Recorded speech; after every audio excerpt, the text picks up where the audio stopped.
त्यानंतर आहे hearing bone stitch. Hearing bone stitch म्हणजे जाळीचा टाका. हा टाका समांतर रेषांवर घातला जातो, 2 समांतर रेषांवर घातला जातो.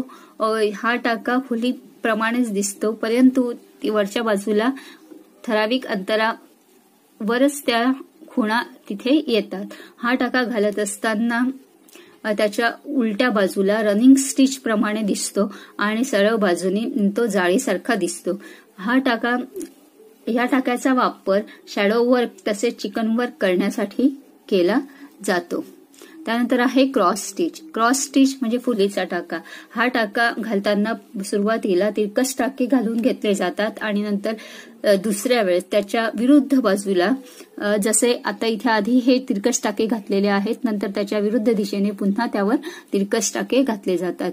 हे टाके एकमेकांना छेदल्यानंतर ते एका त्रिकोणी आकारात दिसतात, म्हणजे क्रॉसमध्ये दिसतात, म्हणून त्याला आपण क्रॉस स्टिच असे म्हणतो. कपड्याच्या डिझाईन भरण्यासाठी किंवा कपड्याची किनार सजावट करण्यासाठी या टाक्याचा वापर करतात.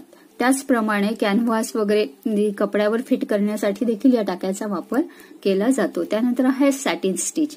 सॅटिन स्टिच हे फुला पानांची डिझाईन पूर्ण भरण्यासाठी त्याचा वापर केला जातो. सॅटिन स्टिच ही उभ्या, आडव्या किंवा तिरक्या पद्धतीने भरली जाते.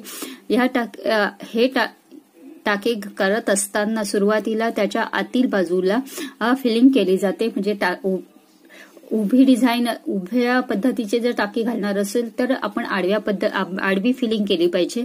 तिरकस टाके घालणार असाल तर उभी फिलिंग केली पाहिजे आणि आडवी डिझाईन करायची असेल तर उभी फिलिंग केली पाहिजे. त्यानंतर तो टाका तयार झाल्यानंतर भरीव दिसतो आणि त्याचा उठावदार दिसतो. त्यानंतर आहे फ्रेंच नॉट. फ्रेंच नॉट म्हणजे गाठीचा टाका.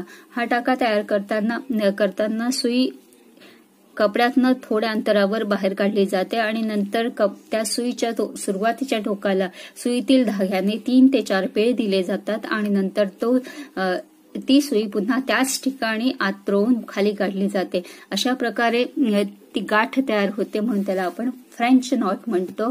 कपड्यावर सजावट करण्यासाठी, फुलांच्या आतील भाग भरण्यासाठी, फळांचे डिझाईन्स भरण्यासाठी या टाक्याचा वापर केला जातो. त्यानंतर आहे बुलियन स्टिच. बुलियन स्टिच म्हणजे अळीचा टाका. हा टाका तयार झाल्यानंतर अळीप्रमाणे दिसतो, म्हणून आपण त्याला बुलियन स्टिच असे म्हणतो. हा फ्रेंच नॉट प्रमाणेच तयार केला जातो. कपड्यातून सुईचा काही भाग वर काढला जातो, नंतर त्याला 20 ते 25 पिळे दिले जातात आणि पुन्हा ती सुई कपड्यातनं खाली काढली जाते. सुई खाली काढल्यानंतर या पद्धतीने टाका तयार होतो. आणि या टाक्याचा उपयोग वेगवेगळ्या प्रकारचे डिझाईन्स किंवा फ्लॉवर्स तयार करण्यासाठी किंवा रोजेस तयार करण्यासाठी केला जातो. त्यानंतर आहे सीड स्टिच. सीड स्टिच हे स्ट्रेट लहान लहान टाके असतात ते घातले जातात आणि जो डिझाईनचा पूर्ण भाग आहे त्या छोट्या छोट्या टाक्यांनी पूर्ण भरून काढला जातो. या स्टिचला आपण सीड स्टिच असे म्हणतो. त्यानंतर आहे काउंचिंग.